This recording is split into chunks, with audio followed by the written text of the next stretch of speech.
All right. So welcome everybody to Alt Accountant Deep Thought number 21. Today's session is called Strategic Value Creation, the Path to Advisory.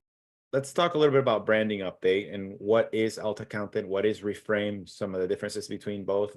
Alt Accountant is an entity that Hector and I formed about a year or two ago to create this movement, this membership where we're helping folks move in the direction of being forward-thinking professionals in the industry and help really provide them with a platform of learning opportunities so that they can level up their skill sets, their positioning, and how to just become a better professional, how to better serve their customers, how to better position their brand and their company so that they can stay ahead and always be able to position themselves as a high-level trusted advisor and experts in their industry.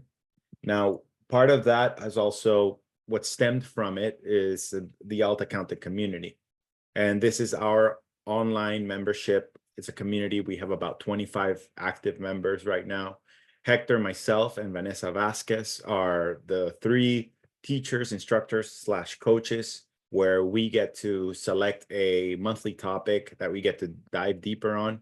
We also assign homework, and we have asynchronous conversations about what's happening in the industry, who's struggling with pricing, who's struggling with things that they're seeing in the marketplace. And it also serves as a mastermind community for folks to share best practices, to be able to pick each other's brain, even collaborate on areas of opportunities where folks can together build bigger and better things, maybe even send customers to each other, especially if there are specialties that some folks might have more experience in serving that client. So the other thing is Reframe has become another baby that has come from the Alt Accountant. What started as, hey, a get-together for the Alt Accountant community turned into a wonderful and successful event, which was our inaugural conference of the Reframe conference. And I know, Hector, maybe you want to speak a little bit more to, what life Reframe has taken of its own, and I'll turn it over to you if you want to expand on that. So Reframe is now essentially the live events arm of Alt Accountant. Our mission is to rebrand the accounting profession, ... Those three dots are there, strategic. So when somebody comes back and says, what do you mean to rebrand the accounting profession? Like, you should always have a mission and a purpose that kind of instills that curiosity. So our mission is to rebrand the accounting profession, right? So what do you mean, right? What do you mean? How do you do that? How do we do that? Yeah. So I said, then the follow-up to that is we want the accounting profession to be seen as the most creative, innovative, and forward-looking of all professions, which is currently sort of the opposite of where we stand. So like my life mission has become, and Carlos's life mission has become, how do we do this? And Reframe is the mechanism in which we do that. We had an event in Miami. We had a small event in New York City, which is a lot of fun, which is like a one-day version of what we did in Miami. We're going to have a new event, a mini event, maybe 25 to 30 people in Dallas. So that's going to be a lot of fun in August. And then we have our big live event of up to 200 attendees in Fort Lauderdale. So whether you want to be part of the Alt Accountant community, go to altaccountant.com, or you want to be part of the live events in Dallas, Fort Lauderdale, and whatever 2025 takes us, check out reframe2024.com. One thing that we're thinking about, because we actually really like the brand Reframe because of exactly what it represents, right? We are reframing the profession as the most creative, innovative, and forward-looking of all the professions. Since we're reframing the profession, we're reframing all aspects of what we do, how we do it, how we communicate, et cetera, et cetera. Quickly, to add some context, today's session is going to be about building a strategic value creation plan. So this is what the document looks like. So this is going to be your homework. We have a cheat sheet here. This is actually a summary of everything that we're going to be covering today. So it's a 2-page cheat sheet, and then it's the actual plan. So your job is going to be to fill out this entire strategic value creation plan as a basis to moving your firm forward. we're asking you to maybe unlearn the traditional business plan, and think about, like, sort of toss the business plan is morphed into strategic value creation. And the reason for that is because all of us probably want to charge more. All of us probably want to value price and not charge by the hour. And all of us probably want to get more into the thinking side of business and not the hand-keying side of business, what we call the transition to advisory. And it's very difficult to charge more by doing the same thing everybody else does. And advisory is sort of the only real differentiator that's going to be in the market. We're going to discuss more about that. So let's talk about the hows. Like, how do we do that? And how do we build a plan around this? Carlos, anything, maybe give a break to my voice, anything you want to add, or comment, or maybe comments from the live chat? I just think about the Seth Godin's quote that people like to do business with people they know, like, and trust. And as you were sharing some of the slides about the things that our customers, the language that the customer uses that defines who is a trusted advisor, it just is so important that we position what the customer needs and use their language over what we're good at and what our expertise is, which sometimes we might unconsciously or unaware use our language, which then could deter trust or could create confusion. And it's just so important to stay conscious of when we're using language, of having conversations with customers so that we're building trust. They need to feel like we know their pain points, we understand their goals and their objectives, so that with a high level of empathy. Those are just some of my thoughts. Thank you, Carlos. So I'd like to say thank you to everybody for kind of like being patient through the introduction and the framing around what this is. So let's go deep into the 9 opportunities to create value. So I've broken down into 9 as part of a larger framework, and then we're going to go into the details of each one. So first, we have our positioning value, which could be what your marketing strategy looks like. Then we have our availability or capacity value, which could be what your distribution channel looks like. So what does it look like to go out for your customer to go out and procure services from you? The next one is the pricing value. This is your financial strategy. In many cases, you can call this your business model. How would you trade what you do for your client's money, right? The next one is our understanding value. This is like us really solving the expensive problems, not just doing the work that people think that you have to do because you have to do it. More like, okay, this person is solving my expensive problems. Therefore, this accounting professional is super cheap. Even if your price high, you're super cheap because you're solving the expensive problems. That's the understanding value. The next one is the performance value, which could be translated as your customer's experience. Like, how do they experience the services that you provide? The 6th one is our results value. Best way to describe this is the quality. Like, how do people describe the outcome of your services? The next one is the membership value, which in many ways I think of customer loyalty. The 8th one is the tail value. This is your post-transaction service and support. And your 9th one is your transformation value. What is the impact that working with you has? How is your customer different after engaging with you? And we can break this up into 3 subsections. So our first 3, positioning, availability, capacity, and pricing. It's essentially our business model. Understanding performance and results. It's the product, like what we sell, like the actual byproduct, the actual output, right? And the 3rd one is the membership value, the tail, and the transformation is the impact. So I think about, I have a business model, I have a thing that I sell, and this is what it looks like after our customers buy that product or services from me. So let's break it down. Let's start with positioning value. This is the first page of the strategic value creation plan. So first one, the brand promise.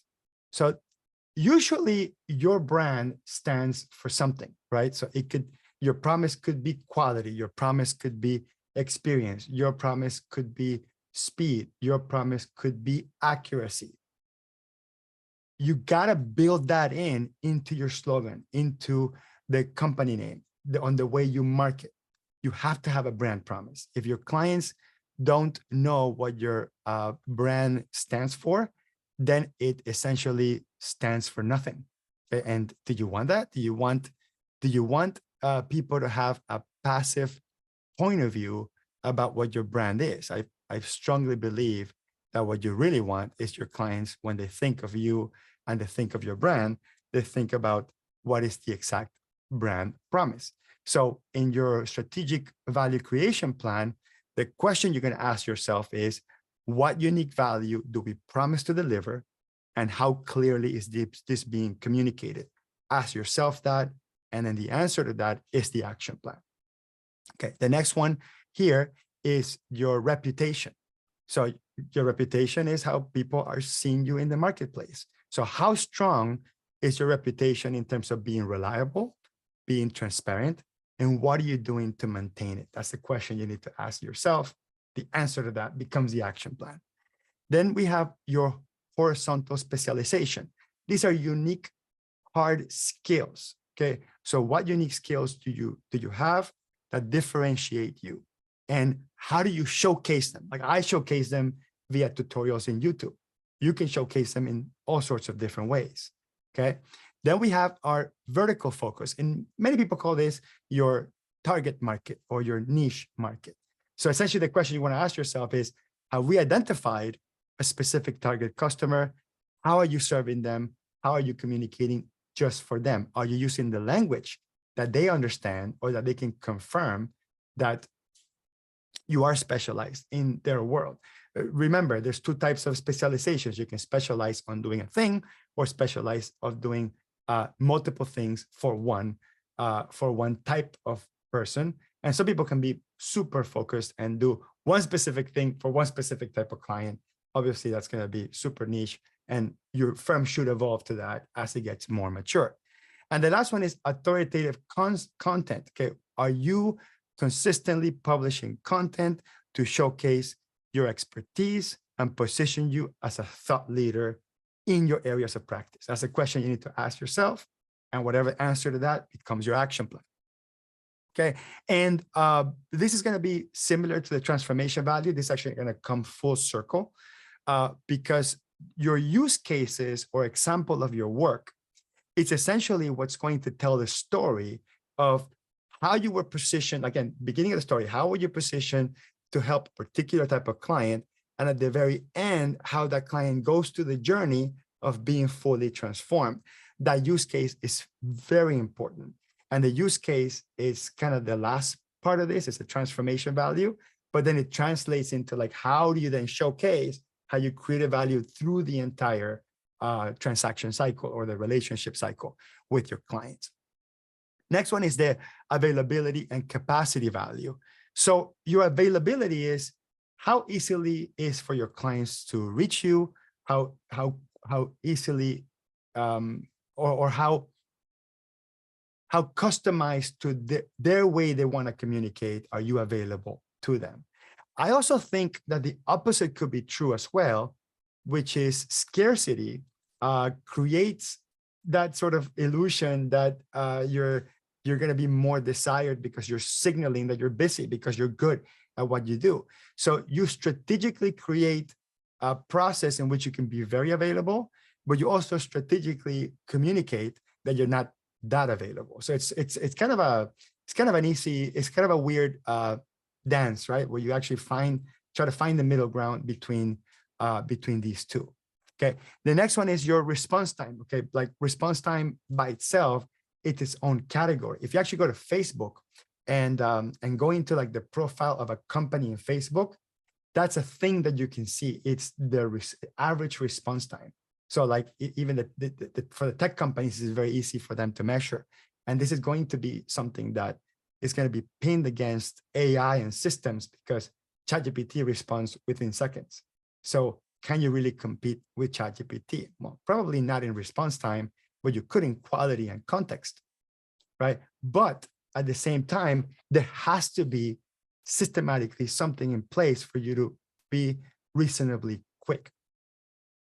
The next one is location or platform. Okay, so do you have a physical office? Do you have a virtual office? Is there a system, a portal where people communicate with you, communicate documents, have access to history? Old-timey firms think about more the location, like the place where people drop off the receipt box. And now I think more into the future, the platform is going to be the single most important thing. The portal per se. I think portal probably is the best way to think about that. Then ease of communication. This is like, is your communication easy and effective? Does your customer have to go through, all sorts of pathways to be able to get to the right person that can answer? Can you communicate in a way that your customer understands you? Like if you focus on a particular language, like if you're serving the Spanish market, are you speaking Spanish to them? Or do you have people in your team that can speak their language? So that's part of the value that you create, is make it easy for customers to understand you, right? Or when they interact with you, or when they see what you do, and all sorts of things. Then we have the pre-sales process. And what I think about this is, do you actually have a plan in place to manage leads? Do you just kind of manage leads as they go and assign them to random people in your firm, or every lead you manage differently? Do you kind of like improvise the lead? Carlos says something very, very often, which is the worst time to think about what you're going to say is the moment you're going to say it. Carlos, did I nail that? Did I miss one? Okay, word by word. So, do you have your lines? And again, you shouldn't be a robot. You should, every conversation is human and is different, but do you have a particular way that you react or respond to the leads? And I think that that initial interaction process needs to be built into your plan, and it needs to be built in to build trust and have the type of tone that you want to set moving forward. My friend Blair Enns, author of Win Without Pitching, he always says something that just like every time I hear it, I just love it, which is the sale is the sample. The sale is the sample. And essentially it says that when you're in the service business, how you sell your services is a preview of how you work and how you serve. So if you have a sloppy sales process, they're going to assume that you have a sloppy workflow, sloppy delivery process, and sloppy work product with low quality. So if you don't fix your pre-sales process from lead generation to set the right tone in terms of how you work, everything's going to go sort of downhill, spiral down from there, right? Okay, so let's move on to the third pillar of this 9 opportunities to create value, which is our pricing value. So I've taught value pricing to a lot of people, stuff that I learned from Ron Baker and many other experts in pricing. And I think that pricing can create value in itself, which is kind of the most interesting thing in the world. So the first thing I like to think about is pricing integrity. Now, pricing integrity essentially means, are we maintaining a consistent, fair pricing structure that doesn't have arbitrary discounts? Like just the arbitrary discounting is the stuff that really destroys your the value that you can create from pricing. I think of Apple immediately. Apple just never discounts. Just like that's not their thing. Like the iPhone 16 comes out, iPhone 14 still costs the same, or maybe they lower it $100 just because it's technology. But generally speaking, they just don't discount. There's no promos. I mean, the cell phone companies do the promos, but Apple as a company doesn't, because they know that pricing integrity keeps the value high. So how are we responding to discount? Like something as simple as, what is our standard response to when your client says, can you give me a discount? Or can you lower the price? Or can you do it for this? So if our standard response is inconsistent, that breaks the integrity, especially if we actually end up caving in and giving the discounts. The next one is our pricing structure. So how you price, if you price based on fixed price, or fixed price plus options, or fixed price plus hourly when it goes over a certain thing, or a subscription based fixed price with an all you can eat type of approach, whatever the price structure that we have, when it's clear, when the clients understand them, when they think of you and they're like, oh yeah, those are the people that price like this, that's when you know that the pricing itself, it's creating value. Okay, it's creating value for your brand. The next one is your price point. This is like sort of like the price level, right? Like if I were to ask you, how much is a BMW? Well, I mean, it's anywhere between 40,000 and 150,000, right? That's kind of what we know. But if I tell you how much is a BMW compared to the other cars, you're immediately going to say, oh yeah, it's in the top end of the price range. It's expensive, you know? So it's not the actual number, is how people perceive you in terms of what category you're in. Am I luxury, right? So when you think of Walmart, you think of, like, I don't have to tell you how much something costs in Walmart, but if I tell you, go buy this pen at Walmart, and your thought is, there's kind of the lowest place I can buy it is Walmart. And the brand with the lowest price will probably be at Walmart. Where if I say, go buy this in Target or Office Depot, you're immediately going to think, well, it's going to be more expensive to buy at Office Depot. And brands that Walmart won't carry, that are a little bit higher end, will be brands that are covered at Office Depot. So I got to give you an idea, the brand itself, you associate it with the level of pricing or the price point, or most importantly, price compared competitively. Okay. Then we have our pricing options or choices. When you give people options on how they work with you, just moving up or moving down the options just within the buying process, that creates value because it gives the customer the illusion of choice. There is choice, but it gives them the illusion that they are making the final decision about how much the accounting services should cost. It was you who built, it's interesting, is you who built the options for them. You control the entire process, but because they got to pick when it comes to buying, it gives people the illusion of control, which is why the Apple computer configurator is so incredible. Like everything, when you buy an Apple computer, everything you add to it, memory, hard drive, screen, or whatever, it's actually priced higher than like a Dell would, you know, or a Microsoft laptop would. But the way Apple did it and how they did it and how they put it together, it creates so much value that people don't think so much of the additional marginal cost of the upgraded thing. It's just the fact that they were able to customize their purchase, what made them feel it was more valuable. So think about that for your plan. You know, do you have that in place, or do your customers know that that's part of the process? You know, I think honestly that if you do give pricing options, every single one of you should create a video, put it in YouTube, put it in social media that says, hey, this is what to expect when we work together. We're going to do paid engagement. We're going to do a diagnostic. And after I know what we're going to do for you, I'm going to give you 3 options. One's going to cover the bare minimums. One's going to cover what most people pick. And that's another exactly what to say word, but most people pick. And the other one is going to cover, this is what everything you want and what you didn't even know you wanted, but you will find out after we do the diagnostic that you definitely want type of option. So, you know, communicate that that's the process they're going to have. And when the lead comes in, before you even talk to them and say, hey, watch this 5-minute video that kind of explains what to expect. When people see that and no one else has ever given them a structured choice, it almost feels like I'm buying an Apple, right? Like I'm buying a computer where I can pick and choose what I want. That creates tons of value. Okay.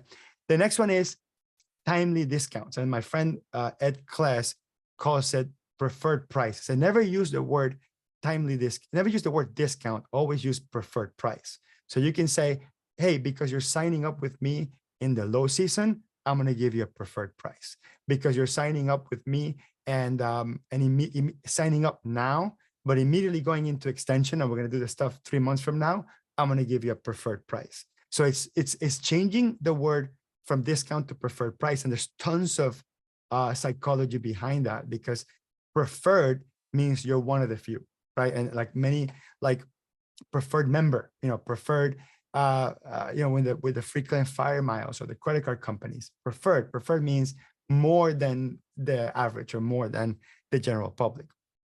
And I think the ability to upgrade and downgrade with ease is huge. One of the reasons, I love interacting with Netflix or Hulu is because I just go to the portal and I choose, I want more devices. I want 4K.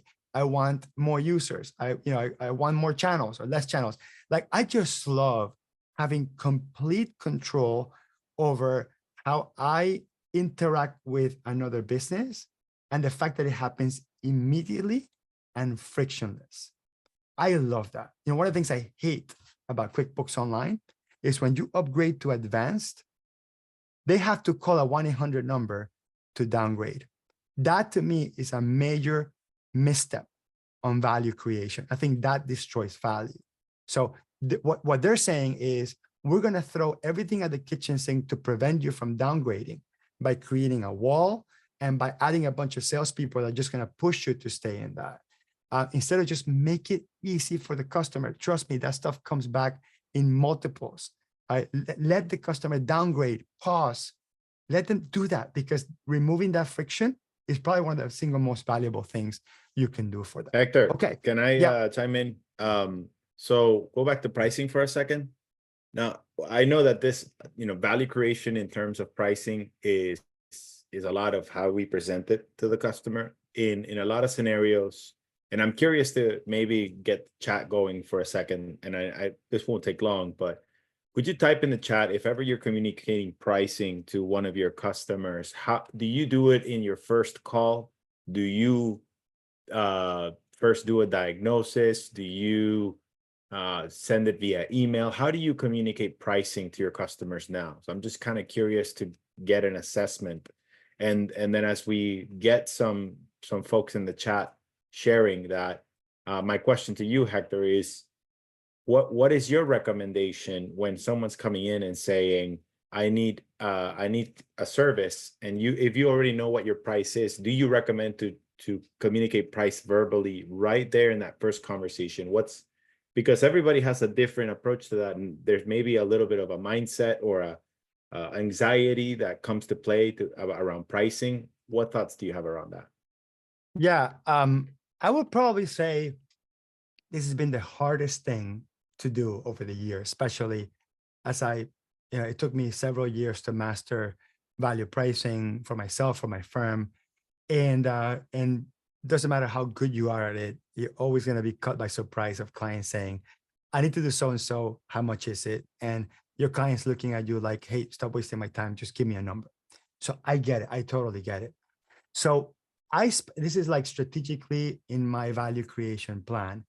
I believe that when your customers have a good idea to how much you could cost up front, that creates tons of value. Now, the principles of value pricing say that you price the customer, not the job. So you can't go out there and publish a price list and say, hey, reconciliation is this much, and auditing is this much, and tax return is this much. I mean, I guess you could, but it breaks all the tenets of value pricing, and you essentially leave a lot of money on the table. So what I tend to do is I tend to write articles around, and I do it in my website, I do it in LinkedIn, around, hey, I dealt with this client doing this type of job. Let me give you a quick background on the type of client that it was. It was a construction company, this, and that, and this is what we did, and this is what we charge. This gives you a general idea of how we price. So, of course, putting a use case out there, a customer might look at it and go, whoa, that's way under what I want to pay because I want a lot more work, or that's way over what I want to pay because I want a lot less work. Or maybe the customer goes, oh crap, that customer looks just like me, but that price is way off. And giving your client an out and saving them the embarrassment of having to tell you, sorry, I can't afford you, it's very valuable. And everyone could be your client eventually. It doesn't always have to be now. Okay? Like, think about it. Everybody listening to this and watching this.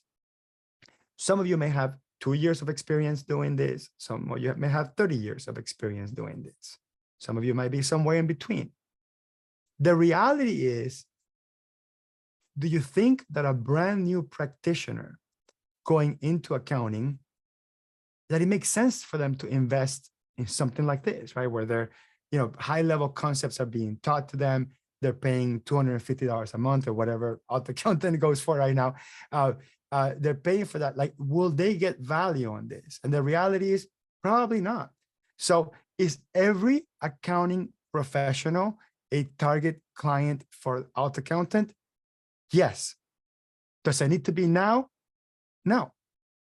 So many times, every single customer that you deal with or prospect could be a great prospect, just not now. You're not ready. So it's very, what's the word I want to say? It's very,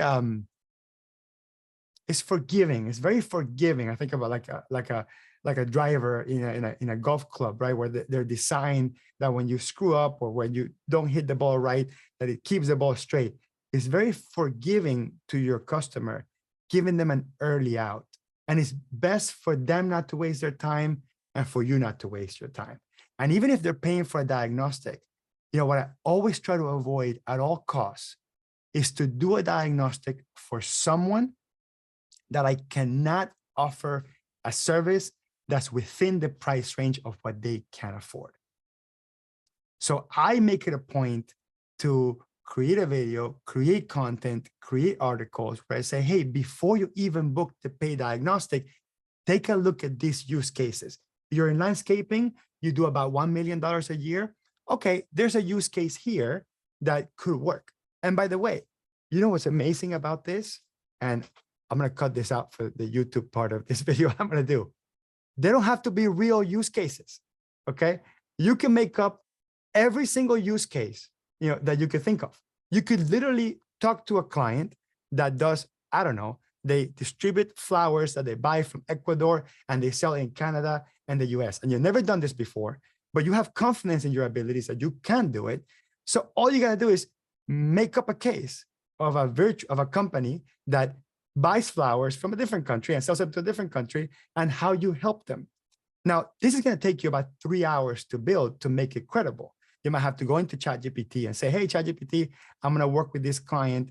I want to build a use case for a similar business. Here's the parameters of what this company is. This is the systems that they're using. You gather this stuff even pre-diagnostic, maybe in a fit call, maybe in an email, and then build the use case and kind of imagine yourself working with a client like that and imagine what a 3-year journey looks like. Put that in a use case, and just the exercise that you did to build that use case is you training yourself to help that client. And by being ready and prepared to help that client, this use case that's anecdotal becomes real. It becomes real because you already did all the research, everything you have to do. So then you tell your client, yeah, I'm going to say, let me find an article that I wrote about a similar client. You write the damn article, you publish it in your website. You can even backdate it and say, here's the article, check it out. If this resonates with you, then it makes sense for us to work together. And when your client reads it and goes, holy crap, that's like my business, but a different business name, a different use case. This is great. Then they're going to buy from you, or at least they feel confident enough that you either have the experience, and between you and me, you don't have the experience, but you did the homework. And I got to tell you, just that is more than any other practitioner would do. Most practitioners just kind of wing it on the fly. You know what I mean? So Carlos, did that answer your question about like how to do that? Like, I think a use case, an example with a price or a price range helps your client, allows your client to save face and confidently say, yeah, let's do a diagnostic, or you know what? I'm not ready. And both of those things are good answers. Both of them are value creation answers, because if you did not waste your client's time, you didn't destroy value, which means you created value. Yeah, thank you. Perfect. All right. Next one is understanding value. So we have the scope of work, and the just simple question is, do you have a standard process for scoping the work and for showing the client or summarizing, what you understood, right? So what you understood and what that engagement is going to look like. The next one here is your needs assessment. also you can call it diagnosis. So do you have a checklist, for say, that's a good one, a checklist to do a thorough diagnostic? Are you charging for the diagnostics? I've never been to a doctor where I call the office and say, hey, I have a weird cough. And they say, come in, I'm going to hear your cough. I'm going to check your chest. I'm not going to charge you anything. And then I'm going to try to charge you for the cure. It doesn't work like that. They charge for a diagnostic. Why? Because they train for 20 years to be able to identify the problem. Aren't we also in the same token? Didn't we train for 20 years to also identify the problem? Why can the medical profession do it and nobody blinks an eye? And then we try to do it and then we feel like we're bad people for some reason for actually charging for a diagnostic. So you need to have a needs assessment as a product. The next one is the value conversation. This is like the quality of your questions. Are you engaging in meaningful discussions? Do you have a questionnaire? Do you have a process to identify the issue? I think about the 5 whys all the time. You know, sometimes you have to ask why 5 times to get to the real answer. You know, people just give you surface responses and you have to ask why until the client goes, you know what, the real reason is X. And like, are you built for that? Have you trained for that? Have you practiced that? So I think the value conversation exercise is probably one of the most valuable business skills you could ever learn. The next one is, are we focusing on the expensive problems? I believe sometimes or many times we focus on, oh, the banks are not reconciled, the tax returns not matching. That's not the expensive problem. The expensive problem is your client is losing customers because of symptom A, or your client is spending too much money because of symptom B, or your client is paying penalties because of symptom C, or your client feels they pay too much taxes because of symptom D. So like figuring out those symptoms are the expensive problems. And is there a focus on that? And do you niche around that? Do you specialize around that too? The next one is performance value. I think a lot about a book by couple of books by Clayton Christensen. I think one's called The Innovator's Dilemma and the other one is called Competing Against Luck. I forget which book mentions it, but he talks about jobs to be done. And to me, this is a very powerful thing. The specific example he uses, he was a consultant, business consultant, a management consultant. And I believe he was a professor in Harvard too. He died a couple of years ago. And his firm was brought in to a McDonald's. Carlos, have I told the story before about the McDonald's milkshake? So his firm was brought into a McDonald's and they were trying to figure out why were some McDonald's store very good at selling milkshakes and others were not. And in many times they thought, well, are we not offering them? Like the obvious things. Are we offering the milkshake? Is the milkshake sweet enough? Is it being prepared correctly? Et cetera, et cetera. And what they concluded after asking the customers, every customer that bought a milkshake, they asked them, what did you hire the milkshake to do? Right? So what did you hire the milkshake to do? You hired the milkshake. You didn't buy a milkshake. You hired the milkshake. And this is a change between thinking that customers just consume. Customers don't consume. Customers hire products to do a job. When I bought the Exactly What to Say book, I didn't buy a book. I hired this thing to train me on how to speak better, right? When I bought these headphones, I didn't buy headphones. I hired this to help me listen, understand better. So you think of everything that people buy within the concept of jobs to be done. And essentially, when they ask enough people buying milkshakes, what did you hire the milkshake to do? What do you think the number one answer was? It was to keep me awake while driving to work. What in the world? With traditional consulting, traditional process engineering would not have arrived to that answer until they developed the right question. So when they went in there and figured out, okay, so why are some stores doing well at it and some are not? And it turns out that the stores that were not doing so well were not producing milkshakes that were firm enough or cold enough to last a 30-minute commute. Okay. So once they figured out that was the problem, and they started making sure the quality standards around making sure these milkshakes could last firmly and cold for a good 25 minutes, then they started flourishing with the milkshake sales again. So jobs to be done is an incredible concept. And I think that many times when we're not even asking the question, what did you hire this tax return to do, right? Like you think that it's just to stay compliant, but the tax return itself is being hired to do something. So when you start understanding it within that context, you really can create value on the performance of your work. The next one is the customer experience. What is your customer experience at all touch points? Are you providing, are you sort of, do you win the customer with every experience? I guess that's the best way to think about it. Do you win the customer with every experience? Is your company, is your process, is your business plan, are you creating value at every touch point? The next one is visible versus invisible outputs.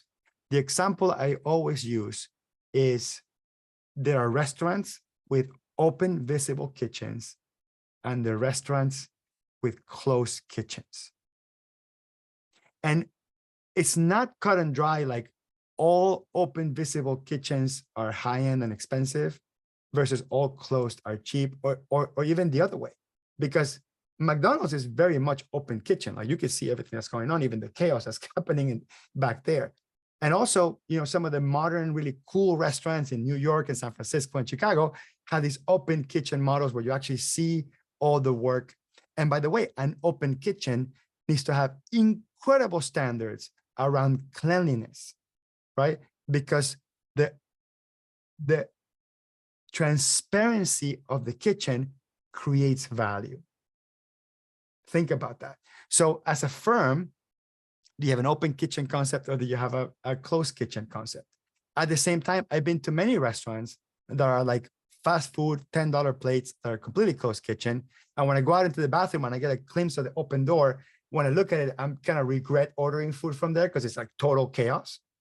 And there's also closed kitchen, Michelin star French restaurants that you don't get to see it, but if you were to walk back there, it's impeccable.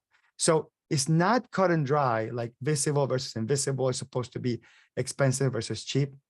What I'm saying is this could be used strategically.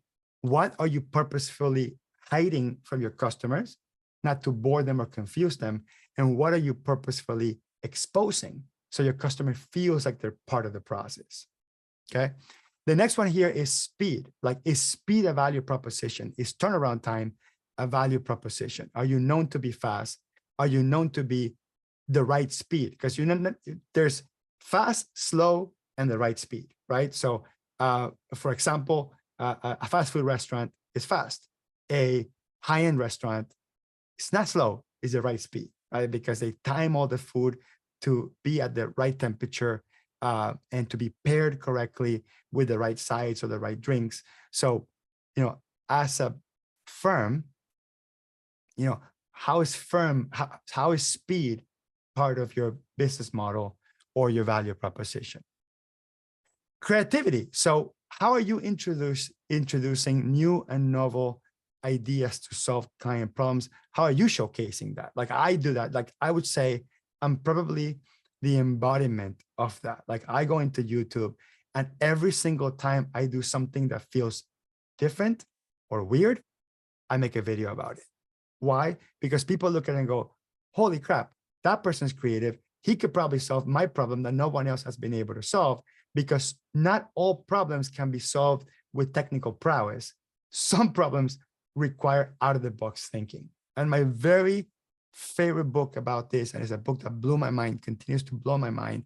I try to watch every single talk in YouTube and every podcast, is Rory Sutherland's Alchemy. Alchemy will just blow your mind. He says a flower is a weed with an advertising budget. A flower is a weed with an advertising budget, right? So like creativity completely reframes what the product is or how people perceive it. And something I learned from my friend Chris Do is aesthetics. Believe it or not, a report that looks pretty feels more accurate. I don't even know how to explain that. This should blow accountants' minds. Like, you should literally take a report from QuickBooks and a report from some other platform, maybe Digits or Fathom, and give it to your clients with the same exact information and tell them, hey, I'm going to give you 2 reports. Which one feels more accurate? And 9 times out of 10, they're going to feel the pretty report is more accurate, even if it's the exact same information. And my friend Chris Do says that essentially the difference between AI and humans, or the average commoditized service provider versus the sort of advisory level provider, is going to be taste. So it all comes down to taste. You cannot automate taste. Computers are not going to be able to even understand what taste is. They can put in words what taste is, but they can't feel taste. So people are going to think of you, I like these people because they have good taste. They have good taste in employees. They have good taste in their office. They have good taste on how they dress for Zoom meetings. They have good taste in choice awards. They have good taste on how they deliver the reports. They have good taste in the communication style. They have good taste in the gifts that they send me. They have good taste on how they thank me for gifts that I send to them. So I actually love that. Actually, that's a recent addition to this framework, which is the aesthetics of the whole thing. It's very important. And also, is your logo pretty? Believe it or not, is your website pretty? Like, all of these things make a huge impact on your client's perceived value, and you create value by just looking better. The next one is results value. So simplest one is, what's the quality of the work? How do you ensure quality control? How do you communicate quality control to your customer? How do you communicate your investments in quality control? Like, all accountants do a good job and they present a P&L and a balance sheet that are probably around the same. But how do you communicate to your customer that there's a significant amount of investment around quality control? It's not just, it's quality because I have experience. So experience is table stakes. It's quality because we have a system in place to make sure that it's quality. So is that being communicated? Really important. And how do you respond to quality problems? Like, when you classify something wrong and your client tells you, sorry, that's not the right classification, and you just go, okay, what's the right one? And they say, that's meals or that's distribution. And you go back and just change it and send them a new P&L. And that's it. Versus saying, hey, I went into your file and I noted that this type of transaction in this particular location is always going to be now categorized as this. So now it's noted on your file. So hopefully it doesn't happen again. That sends a huge signal of quality control. So, like, do we even have that in place in our firms? The next one is the economic value of the output of the work. So are you demonstrating the tangible financial benefits of your services to your clients? Like, are you telling your client, you saved this much money because we worked with you, or your sales increased because I took this off your plate and you were able to concentrate on doing what you brilliantly do. You don't have to take credit for it, but make sure you communicate that you created the platform for it. The next one is the emotional and spiritual value of your work. Obviously, very difficult, very Deepak Chopra, to talk about, but this is important too. Like, does your client have peace of mind because they work with you? Does your client have more confidence in themselves? Like, the most beautiful thing a human being can do to another human being, and I learned this as a father. I didn't learn it before. So it took me 27 years, maybe 28. Sophia was maybe 1 when I started doing this. But to understand that the most beautiful thing a human being can do for another human being is to give them confidence in themselves. And the last one here is guarantees. Like, to me, offering a money back guarantee is the best way to de-risk the whole relationship, the whole transaction. Like I always, anybody that says refund, I just do it. In many ways, it's like I need to do it. Like if I am not constantly giving refunds, and again, obviously, if it's overboard, if it's more than like 3% of my revenue, it's a problem. But if I'm not constantly giving refunds, I am not acting the way I'm not, you say, preaching what, doing what you preach or whatever. I have to give refunds. It's part of it. So when you say, look, you're not satisfied, you get your money back, the power of that is just incredible. So it de-risks the relationship, it de-risks the purchase, and the client's more confident at purchasing from you.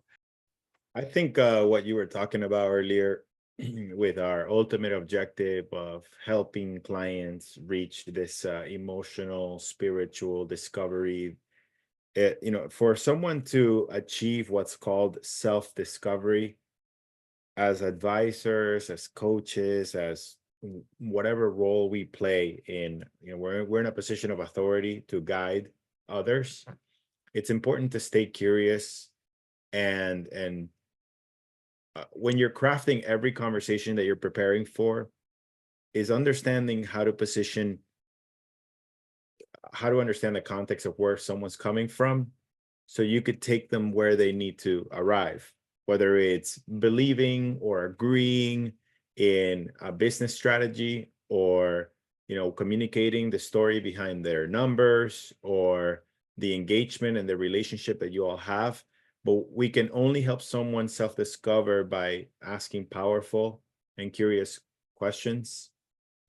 And if you wanna help your clients get to that position of self-discovery where they can be confident in their decisions, because that's ultimately, probably, I would say, the thing that's most fulfilling for me is helping someone arrive at becoming confident in making the decision to act, making the decision to do something that will make their lives better, to give them peace of mind, to make them stronger, to make them more money, to whatever. And we can only do that if we work really hard at staying curious, asking powerful questions, and lead them to discovering the answers and making them feel proud and comfortable at arriving at those answers. But they wouldn't have arrived at the answers and at that confidence and at the action if it wasn't for you guiding them along the way. So that's, I think, what resonated with me the most, Hector, is that oftentimes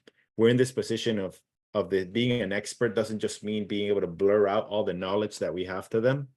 People will tune out or be overwhelmed by it. But how do we use the knowledge that we have to stay curious and ask them questions so that they can arrive at, it's almost like, because they said it, they own it.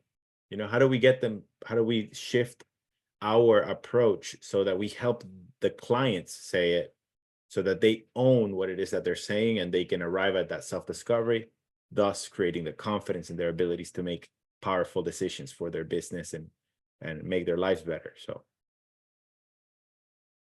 Okay, perfect. Thank you, Carlos. I unshared my screen. Hold on a second. Okay, so the next one here is membership value. And the first point here is the private club exclusivity effect.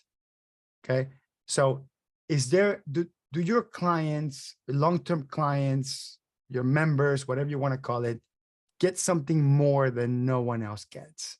Okay, like for example, if somebody calls you and says, can you give me a price for XYZ? And I think Costco is probably the best example of this, right? Like, to know how much something costs in Costco, you must be a member of Costco. And I've always wanted to figure like this. I haven't been able to crack this nut, but I almost want to change my firm. So like, you first must become a member of the firm, and then you can figure out how much we cost, and then you can figure out what we can do for you. Now, I haven't been able to crack this nut. but I am in a good position to do so. So that's something I am trying to figure out. But one thing I tell you is, like members of the Alt Accountant group, and this is not a promise, this was never been sold like this. But when somebody in Facebook asks a question, in the Facebook group, it's got like 10,000 plus users, and I know they're a member, I try to make it a point to like answer them quicker, or respond to a direct message, or if they email me, or if I see them in a conference, like I just treat them differently. They're part of it. Like so that there has to be some element of making people feel that they are going to be treated differently because they're a private club member, or there's some sort of exclusivity. So I want you to think about, like, what are you doing so your customers feel like that? The next one is loyalty programs. Very simple. Do your customers get any reward for recommending other clients or to give reviews? And that's really the most important thing. And the last is associating with your brand. So have you figured out what it should feel to work with your brand or to be a customer? Now, the extreme example to this is Harley Davidson. So like Harley Davidson fans have tattoos of the company logo in their bodies. I mean, you cannot get any more fan than that. I've seen Disney fans with tattoos of particular characters or the silhouette of the castle. I mean, I don't think anybody has a KPMG or Deloitte tattoo in their bodies. I don't think we will ever achieve, okay, an accounting firm is going to cost their customers to get a tattoo. But how do we strive towards that? Like, how do we make customers feel that being associated with this brand means something? Okay, and it could be multiple ways. Like some brands try to tie it to their purpose. Like, do you communicate your purpose? Clients buy into, whether you're environmentally friendly or you're friendly to a certain, minority groups, or your business gives back to the community, or whatever it is. Sometimes a cost drives this brand association.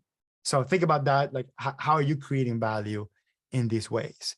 Then we have the tail value, and this is a weirdly named one. And the reason why I call it tail value is because in insurance terms, and I learned this from a couple of doctor clients that I had, is they have something called tail insurance. And I was like, well, why tail insurance? It's insurance that follows them after they're done with the procedure. So for example, most liability insurances will insure a doctor if they screwed up in a surgery. But there's insurance that follows you 5-10 years after a procedure, where people can still sue you for something you did 10 years ago, 15 years ago. You can buy insurance that follows you and protect your assets across your lifespan or your career, or maybe even after you retire. So I think of this so the tail concept is because it kind of follows you as a tail. So what's the tail value? So the post-service benefit. So what systems have you designed to offer continuous benefits to your customers even after the service has been complete, even after the transaction has been completed? You can create value this way. I think this one is big. We don't often think about this, but how easy do we make it for customers to go to another accounting firm? I believe most accounting firms do the impossible to do this. They always try to trash talk the other accounting firm. They try to, keep all the, like, I've seen people on Facebook saying, I'm not going to give my client the QuickBooks file or whatever. Like, you're destroying value of your brand by doing this. If you make it very easy for your client to transition, almost like the experience of transition was pleasant in itself, guess what? When the client realizes the grass isn't always greener, they will come back. And even if you raise the price when they come back, they'll remember how good you make them feel and how easy the transition was. To me, this is huge. This is very big. It doesn't get done that often, right? This is why maybe we don't think strategically on how to build this. But I think if you have a really sound plan around making it easy, frictionless for people to work with somebody else, it's going to go a long ways. And the warranties is, how do you respond to issues after that? Like even issues that were not caused by you. Your customer screwed up, they didn't give you a W-2 or whatever. How do you respond to that? Maybe you do charge to fix it, to do an amendment or whatever. But how do you respond to it, or the client feeling that your firm was there in some capacity to respond to it? And I strongly believe that the reason why people go to TurboTax and not a professional is because they have the illusion that this multi-billion-dollar company is going to be there for them if they get audited. And the reality is it's not, right? They can't say they are. And there's a system in place where you can file claims and stuff like that. But it's not like, oh, that person was by my side, helping me manage the stress through this really stressful time of getting audited. And warranty plays a part of this, okay? And also together with what we call the post-warranty access to service. So can people easily get copies of the tax returns? Can people easily get access to the work papers? Can people quickly get access to the communications? Like, are you making it really easy for people post-service, post-warranty, post-everything to just be able to interact with the work product? Okay, maybe not interact with you because they're not working with you anymore, but interact with the work product itself. And the last one is basically just 2 points: transformation value. What is your client's business and life after they work with you? And this is where use cases become really powerful, which is you document it. You document that entire experience. You document that entire cycle. So you can now demonstrate to the world, what is it that you do? You create value for your clients, you document the value you created, and then you go back and publish how you created value, and it basically continues to feed itself. So think about this as 3 stages of the customer project lifecycle. Pre-purchase, that's where positioning, availability, and capacity and pricing comes to place. During the purchase and delivery, that's where the understanding, performance, and results value comes into place. And the post-delivery, membership, tail, and transformation value comes into place. That being said, it's simple, folks. Let's build a strategic value plan. Let's toss the business plan. Let's think about all these questions I put in here. We're going to email you this and post this in Circle, and then build the plan.